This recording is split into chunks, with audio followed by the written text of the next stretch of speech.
A kid once told Richard Feynman that his father didn't teach him anything. The kid was wrong. Dead wrong.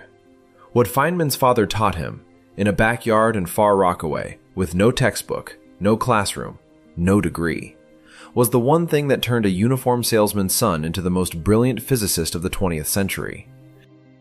And it's the one thing schools still refuse to teach. Here's what happened. Richard is 8 or 9 years old, playing in a field with other boys after school. One of them points at a bird sitting on a fence post. "See that bird? What kind of bird is that?" Richard looks at it, shrugs, says he has no idea. The other kid smirks. "It's a brown-throated thrush. Your father doesn't teach you anything." But Richard didn't feel stupid.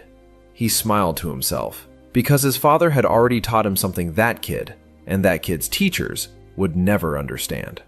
Days earlier, his father had pointed at that same bird.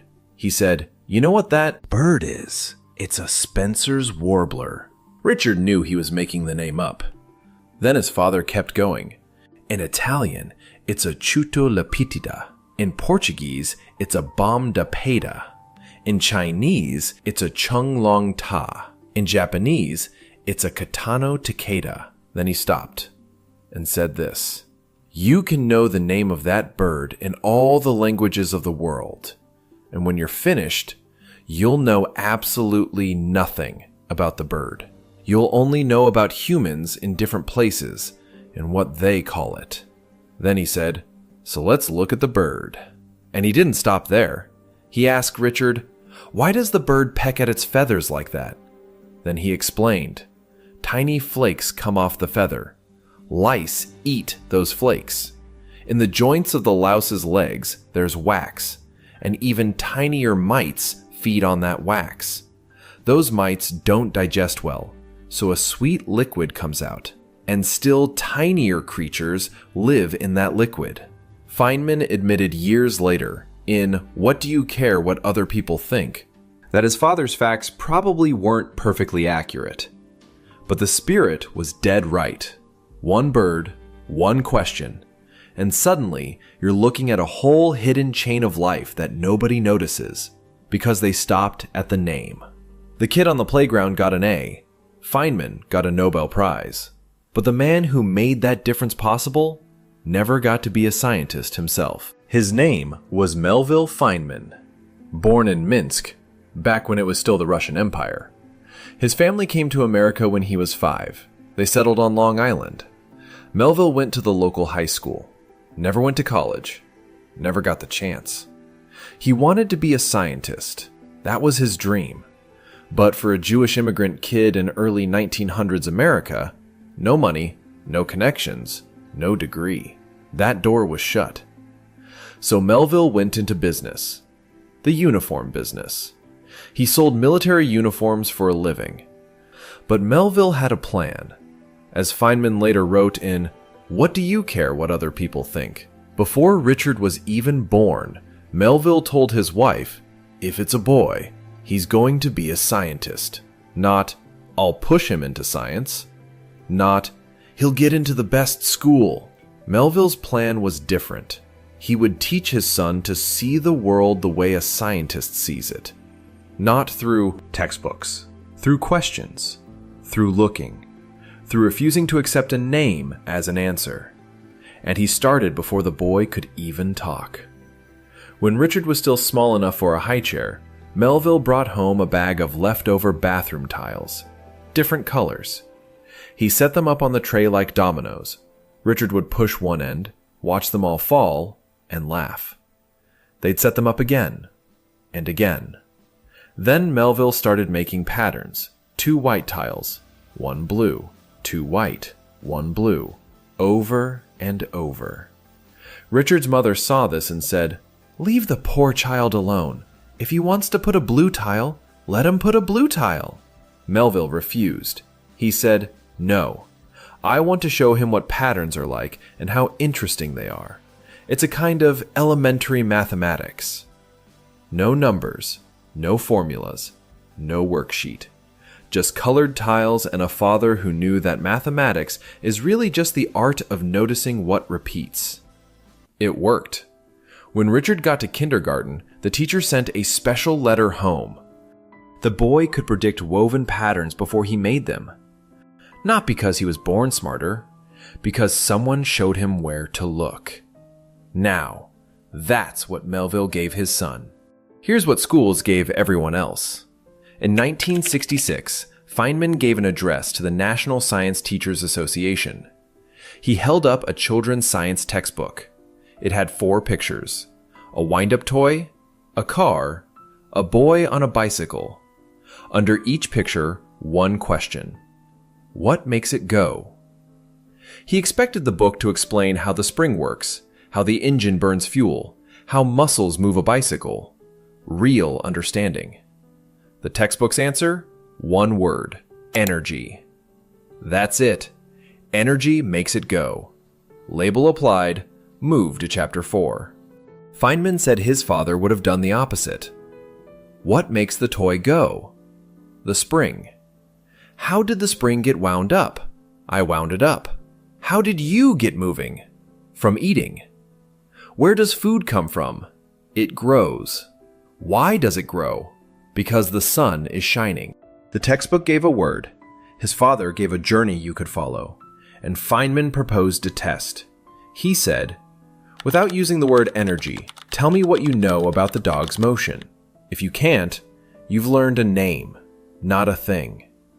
Melville did the opposite, every single night. The Feynman family had a copy of the Encyclopedia Britannica. Melville would sit Richard on his lap and read to him from it. They read about dinosaurs, the Tyrannosaurus Rex, and the book would say something like, this dinosaur is 25 feet high and its head is 6 feet across. Any other father reads that line and turns the page. Melville stopped. Let's see what that means, he'd say. If this dinosaur was standing in our front yard, it would be tall enough to put its head through our window upstairs. They lived on the 2nd floor. But its head would be too wide to fit through the window. 25 feet isn't a number anymore. It's a dinosaur staring into your bedroom. That's real. A child can feel that. Feynman caught what he called the same disease. Every physics paper, every equation, every government report. For the rest of his life, the first question was always, what does this actually look like? He learned that on his father's lap, not in any classroom. But Melville wasn't done. He was about to teach his son something even harder. How to be honest about what you don't know. One afternoon, young Richard was playing with a toy wagon, a little express wagon with a railing around it. He put a ball inside and started pulling, and he noticed something odd. When he pulled the wagon forward, the ball rolled to the back. When he stopped suddenly, the ball rolled to the front. He ran to his father. Pop, why does the ball do that? Now, a teacher would say one word. Inertia. Write it down. Test on Thursday. Done. Melville didn't do that. He explained the principle. Things that are moving tend to keep moving, and things that are still tend to stay still, unless something pushes them hard. Then he said 5 words that no school in the world will say to a child. Nobody knows why it's true. He gave the principle, and then admitted, honestly, that nobody actually understands why it works. That takes a kind of courage most teachers don't have, because the system doesn't reward honesty. It rewards answers. Even wrong ones, even empty ones, as long as they sound complete. But Melville wasn't finished. He said, look at it from the side. Richard ran back to the wagon, pulled it again, and from the side he saw his father was right. The ball didn't actually move backward. The ball stayed still. The wagon moved forward underneath it. What looked like the ball moving was really the wagon leaving the ball behind. 3 steps. Explain the principle. Admit what nobody knows. Then say, go see for yourself. Schools give you step 1 and skip the other 2. Melville gave all 3, every time. The bird story taught him how to see nature. The textbook lesson showed him how schools fail. The wagon taught him honesty. But the next lesson wasn't about science at all. It was about people, and why most of us never see them clearly. Melville used to show young Richard pictures in the newspaper. One day it was a photograph of the Pope, standing there while everyone around him bowed. Melville pointed at it and said, "Look at these humans. Here's one human standing here, and all these others are bowing. Now, what's the difference? This one is the Pope." He paused. "The difference is the hat he's wearing. If it was a general, the difference was the epaulets, the uniform, the costume. But take it off," Melville said, "and this man has the same problems as everybody else. He eats dinner. He goes to the bathroom. He's a human being, nothing more." And here's the part that makes this beautiful. Melville sold uniforms for a living. Every day he watched ordinary men put on a costume and become Sir, then take it off and become nobody again. He knew, from his own job, from watching it happen 1,000 times, that the uniform is just cloth. The bird's name, the textbook's answer, the Pope's hat. All uniforms, all the same trick, a label pretending to be understanding. So what happens when a boy raised like this walks into the most important room in the world? 1943, Los Alamos, New Mexico. Richard Feynman is 24 years old, youngest group leader at the most secret laboratory in history. And he's surrounded by the greatest physicists alive: Niels Bohr, Robert Oppenheimer, Hans Bethe. Names that carry more weight than almost any in the history of science. Every other young physicist in that building spoke carefully around these men, deferred to them, treated them like gods. Feynman didn't. He argued with Bohr, told him to his face when he thought an idea was wrong, pushed back on Oppenheimer's assumptions, said exactly what he thought to anyone, regardless of their title. And Bohr noticed. He started going to Feynman first, before anyone else, to test new ideas. Not because Feynman was the smartest person in the room, because he was the only one who didn't see the uniform. He saw the man, and he told the man the truth. That was Melville's lesson.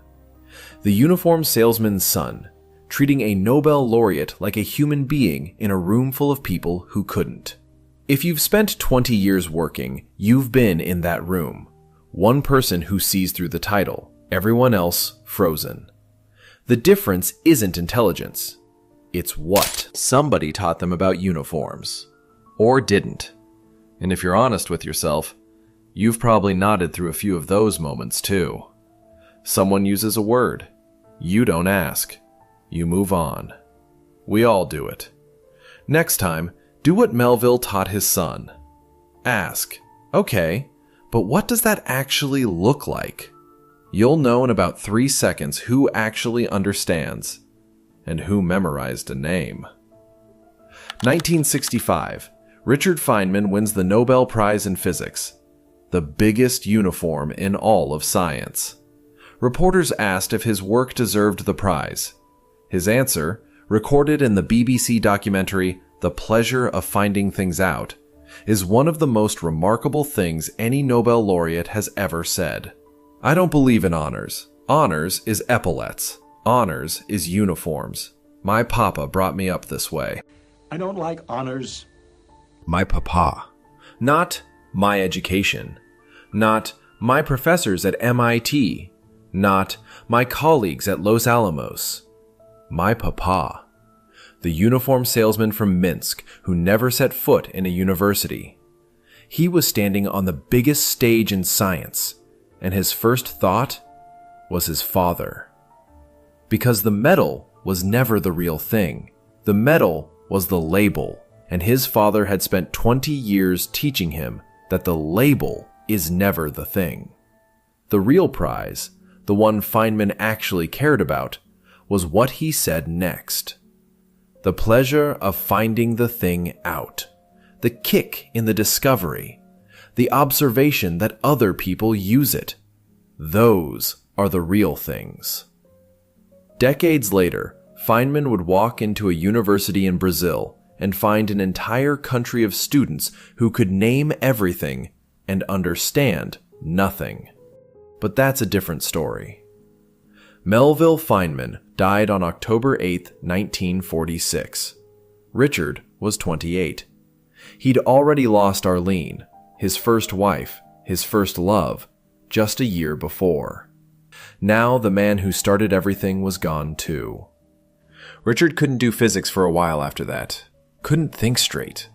The two people who shaped his world, both gone within a year. But the method didn't die with him. It lived in the Feynman Lectures, 3 volumes that millions of students still read today, 6 decades later. It lived in the Challenger investigation, when Feynman dropped an O-ring into a glass of ice water. Simple truth, louder than every bureaucrat in the room. It lived in every classroom where he stood at a chalkboard and refused, absolutely refused, to let a fancy word stand in for real understanding. Years later, reflecting on his childhood, Feynman wrote something in What Do You Care What Other People Think? That explains everything about who he became. I've been caught, so to speak, like someone who was given something wonderful when he was a child, and he's always looking for it again. He was talking about his father, about those walks, those questions, those tiles on a high chair. I'm always looking, like a child, for the wonders I know I'm going to find. Melville Feynman never got his science career, sold uniforms until the day he died. But he gave the world something no university ever could. A mind that refused, from the age of 5 until the day it stopped, to accept the name of a thing as a substitute for understanding it.